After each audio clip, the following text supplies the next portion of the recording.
Hello again, it's Noob, and today we get to look at one of the, I guess, most controversial and infamous lockpick sets that you can buy.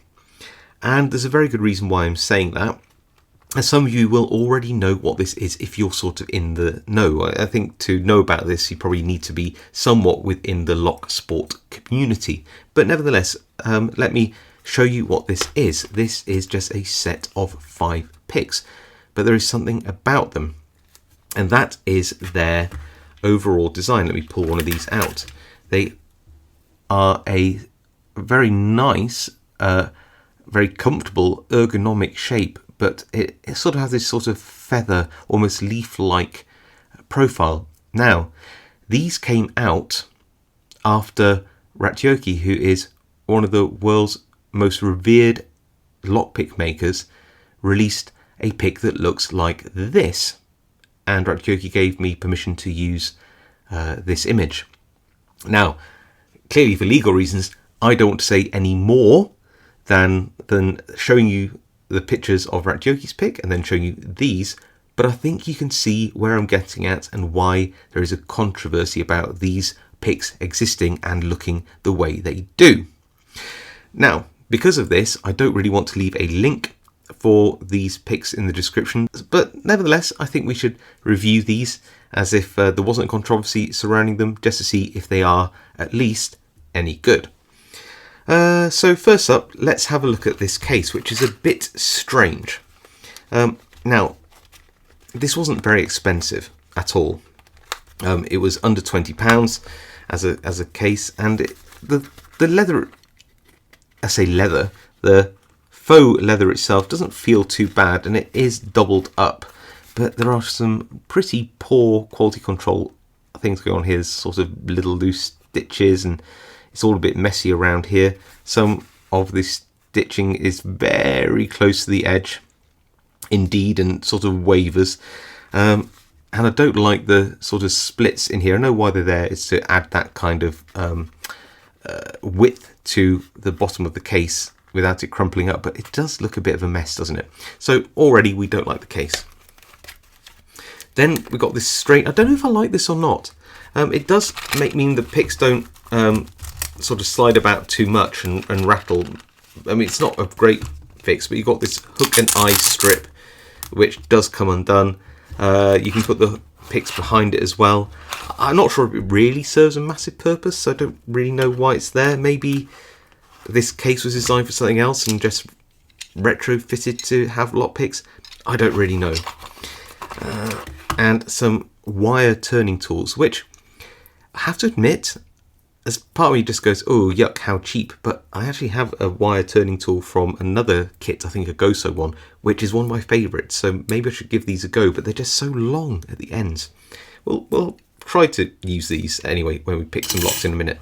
So yeah, the case, a bit of a mixed bag, a bit junky, don't really like it. We'll leave it to one side.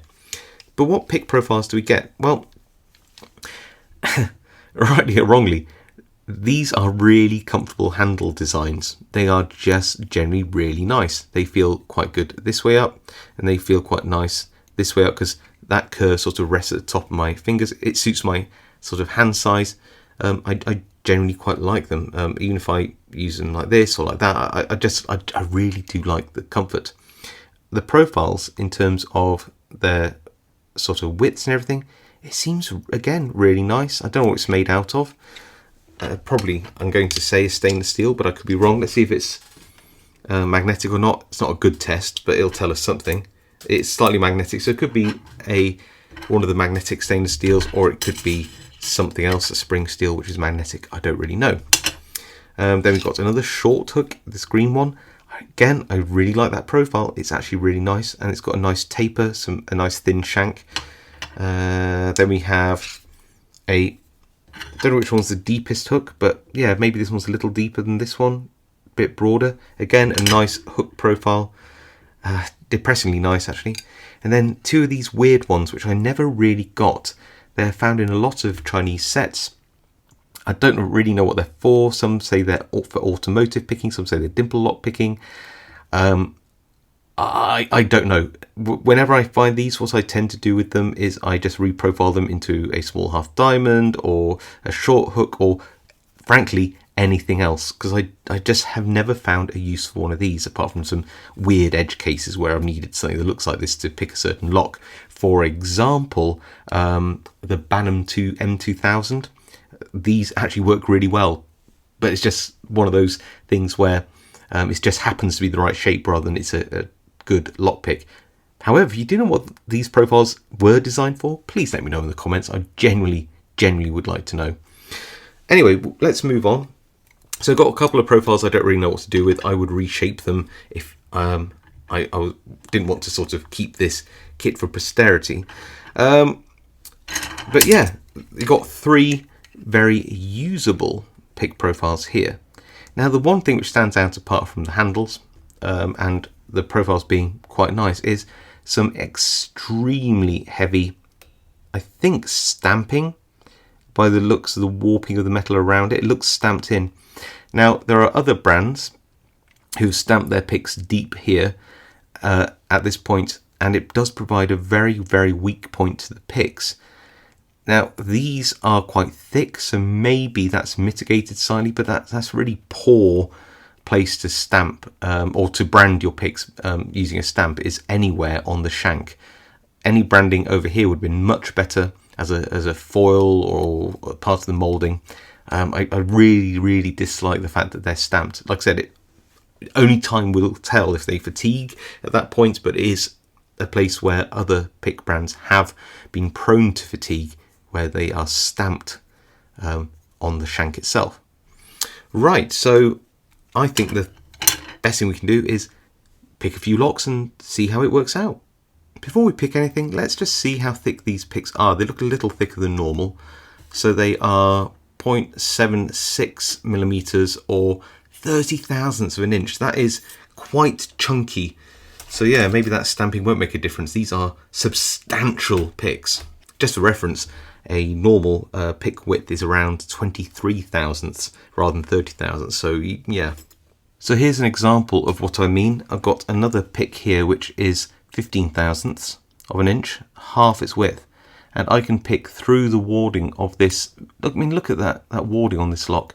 But I can pick up through that warding like that to full height. That's really cool. Now, if I tried that with the deepest, thinnest one I have here, look what happens. It gets deflected so much by this warding that it can't even pick up through the warding at any more of an angle. It just won't work. So if you're going to pick a moderately high security lock with a tight paracentric keyway, these just aren't going to do it for you. You need something thinner. Like I said, around that 20 thousandths to 25 thousandths would be great. But yeah, this is just too thick. With the thickness of the pick in mind, let's try and pick this ace lock. It's got loads of spools in actually, and it has a wide enough keyway that we might be able to navigate through it and see what we can pick. That's pin 3, pin 4, sorry, pin 3, back through. It's quite thick, it's quite hard to sort of navigate the lock. Going through, click, click, click, and we're into a full set, which means that we need to find those pins which, so that's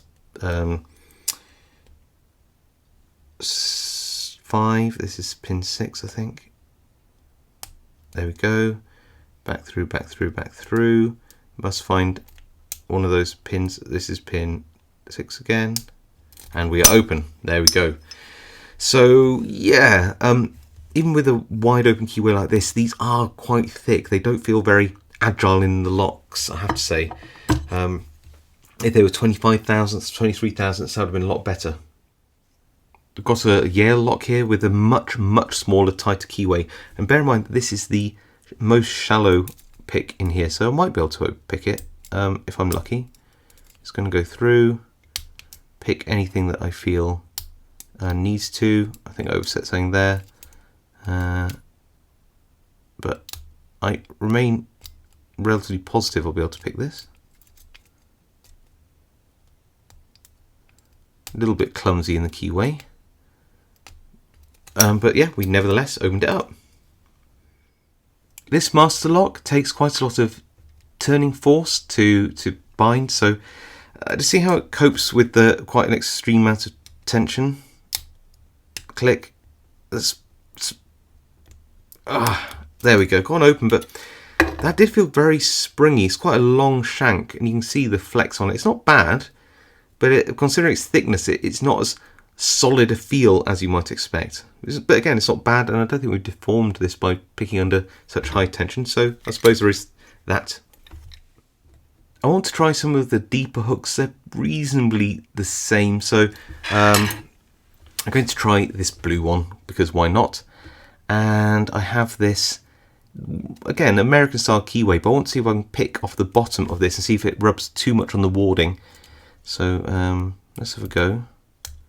So just trying to navigate through the keyway. I can feel that I am really rubbing up against the insides of this lock, and it's sort of robbing me of some of that feedback as I rub up against the warding. You might be able to see how tight that is in the keyway. I'm just about getting away with it. Got myself into a false set, but I don't know if I'll get any further. Let's have a go. It's not a crazy easy lock to pick, this one, so I'm giving myself a little challenge with this type of tool, because I'm really being robbed of the ability to sort of feel if I'm on a spool pin or not. There's loads of spool pins in this lock. I might try and pick off the edge if it comes down to it, but it's not, so far I'm not like super loving the yeah, the fact that all that feel is just being lost inside here by being so thick. I mean, certainly they're quite robust, but sort of getting hand ache just using this because it's just so thick. I feel like I'm almost there. Oh, got the open, but that was well fought. And yeah, you can just see how down this keyway this is very, very, very sort of tight down here. Very little clearance, but nevertheless, I suppose we did manage to pick the lock regardless. Now, the observant of you might be saying, but why didn't you use the turning tools? And that's true. Normally when I review a lock picking set, I will only use the tools provided in that set.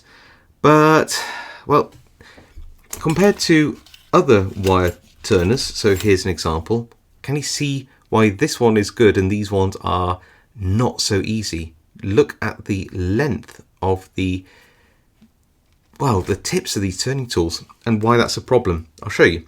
And now that these are usable, don't get me wrong, but they're really not comfortable. So I've got a very simple lock here, the Master Lock 3. I can put in a turning tool like this, pop that in, and it does provide tension, and I can get a pick, and I can sort of pick it, but look, that's how long this shank is, but yet how uncomfortable it is to get to that last pin, because as I'm supporting the pick with this finger, I'm butting up against the turning tool itself, and it just makes it feel like you're picking the lock at a distance. I like to get quite close to the lock when I'm picking it. So whilst it is possible to pick, these are just way too long, and frankly chopping these off here and here and then making a turning tool out of it, when I hit it with a hammer, I don't know how you'd make these more useful, but they're just too long to really be a comfortable thing to tension your lock with. So yeah, these aren't great. So here we are at the conclusion of the video. I have my own personal feelings about whether this sort of kit with its design should exist or not, as you can imagine, but nevertheless I'll try to be perfectly honest and open as I normally am with my reviews, and try to go through the pros and cons as I normally would, maybe what I would do differently as well. So pros, and this might not be a surprise considering, but the handle shapes are really nice, really comfortable. I actually even like the fact they're plastic, and I even like the strange colour scheme. It won't appeal to many people, but I really dig it. So yeah, the handles are really comfortable. They look great. They feel really nice as well. The pick profiles themselves, well, these 3 hooks are actually really nice. They've got long shanks. They're tapered. Bit springy, but good feedback. Partly due to the taper, partly due to the fact that these are 30 thousandths of an inch, which is really, really thick for a lockpick, as we said earlier.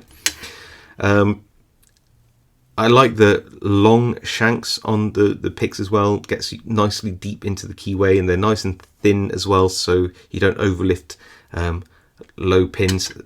I mean, the actual shaping of the handles are great. The pick profiles are pretty good. The only thing is that whether these profiles are good or not, I can't really assess. I don't really know what they're for. They're just, yeah, I don't get it. I don't get what they're for. So if you do know, again, like I said, let me know in the comments. But otherwise, yeah, not too bad. But that's really where the good news ends. Negative things, the cons. Well, things we discussed already. The fact that they're stamped. So notice they're also stamped on the back. This is likely, although I can't say for sure because I probably won't use these in months on end to find out, but they are likely to shorten the lifespan of the picks by adding a weak point at this point. Again, I don't know, but it has done that to other lockpicks and other lockpick brands in the past where they stamped the shanks, so it's just a word of caution. The choice of using 30 thousandths of an inch, whilst good for feedback and durability, it's really not a great choice for pickers, even beginners. You know, you want to have 25 thousandths of an inch max, I would say, for the most part for lockpicks. So they're just a bit too thick, as I demonstrated earlier. I think that having these 2 tools and no rakes is strange choice. These turning tools, whilst usable, are way too long and uncomfortable to use in a lock. And the case, whilst I guess it's not a super negative, it's adequate, but it's also got some pretty bad QC going on here. Maybe this is a one-off. The case isn't necessarily terrible, but yeah, it's not great either, is it? So I think you'll find that my pros and cons were pretty fair. Now, what I won't do is I don't really want to link to this set for, let's just say, moral reasons, moral and ethical reasons. But what I'd like to do instead is link to Ratioki's lockpick pages so you can check out more of his stuff. Clearly, custom-made jewellery-grade lockpicks are going to cost a little bit more than a set like this, but what you'll be getting is infinitely more valuable in many different ways. So I'll throw out a link to Ratioki's Twitter and Instagram pages should you wish to check out his stuff. It's not sponsored, but just as somebody who appreciates what he does in the community, I'd like to link to his set rather than this set, and I think you can understand that. Anyway, let me know what you think to this set. Do you own it? What do you think to the controversy surrounding this? Because it's one of those things that's happened in the past in lock picking communities with designs. If you like this video, please leave a like. If you do have comments, I do read them all, reply to as many as I can. If you haven't subscribed to this channel, I really would encourage you to do so if you'd like to see more content like this, because it really helps my channel out. And I'll see you all next time.